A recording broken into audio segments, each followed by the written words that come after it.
If you look at anything that builds a man into a man, there's a degree of suffering. So many men say, I want to be the man, but they don't want to suffer. They don't want to fight. And I don't understand why, because even if you look at a superhero movie, they tell you, even in superhero movies, they make it very clear. Batman's parents died. That's why he's Batman. It's very hard to become a man and have a man who's respected and has stories and is capable when he only had a nice life and nice experiences.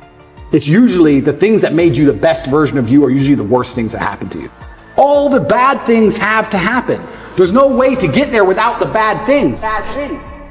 Where do you find the strength when you're in these difficult situations? I always find the strength from my last name. I'm Andrew Tate.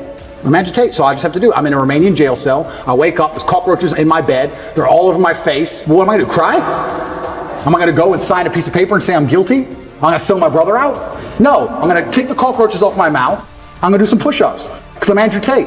When shit really gets hard, honor and courage and bravery and your last name is all you've ever had. Especially with men, none of them are bestowed with the things that the masculine essence needs to be a good man. You need pride, you need honor.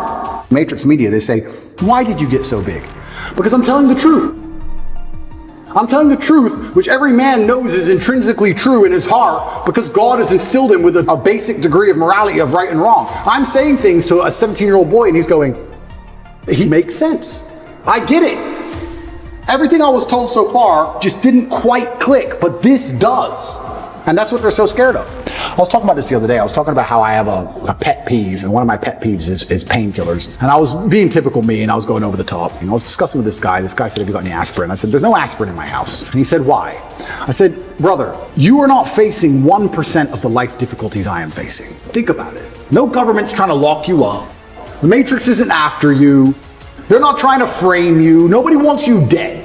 When God finally gives you a tiny headache to give you something to show you're half a man, a little bit of resilience, you pussy out and take an aspirin. You can't just have a headache. Just have a headache. And not only just have a headache and don't mention it, because I don't care. So don't even talk about it. Nobody needs to know. What do you want? Do you want therapy? You want sympathy? Nobody cares you have a headache. Shut up. Like nearly any problem on earth, whether it's men's mental health, whether it's women's mental health, no matter what it is, whether it's crime, no matter what it is, how do you fix the problem? By building men of caliber, by building men of capability and status and honor and dignity, and by building men of ability to be good standing citizens who are respected by their peers. All of it comes back to improving men. All of it. Every single problem you can possibly name, it comes back to building strong men of capability who are respected. That's all. It's the baseline of humanity. Men always has been the baseline of humanity. And that's why nearly every problem we can name, all of them are in a direct negative correlation with masculinity. As masculinity plummets, all this garbage is going up through the roof. Is that a coincidence? Absolutely not, really not. It's you can literally see it with a graph, and you can see it happening. Saving the way men think and operate, growing a new generation of men who understand they have duty to themselves, their last name, and God, literally saves the world. All of it. Women respect men who stick by their principles and their beliefs, and the principles and beliefs of a man are always to do what he is supposed to do regardless of how he feels. You must train when you don't feel like training. You must protect when you don't feel like protecting. You must be a good man. And when you're actually a truly good man and a high value man, this is something I absolutely realized in jail. I have no problem suffering if the people I love are not suffering. My children are taken care of. The women I love are taken care of. My mother is taken care of. Everybody around me is fine. Even if they've removed me from my life and locked me in a jail cell, everybody I love is taken care of and is protected and is living good. I must suffer because I am a man. I am the head of my empire. I'm the head of the clan. Of course I will suffer, but the people I love are not suffering.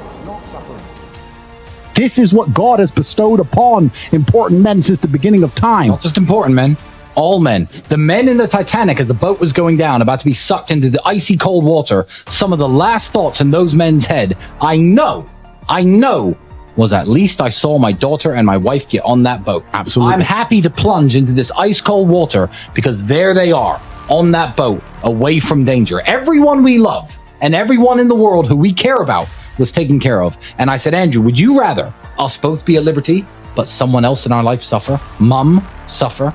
Our kids suffer? The mothers of our children suffer? No. I'm glad it was me. I'm glad I was the one who was suffering and everyone else was okay, because that's what being a man means.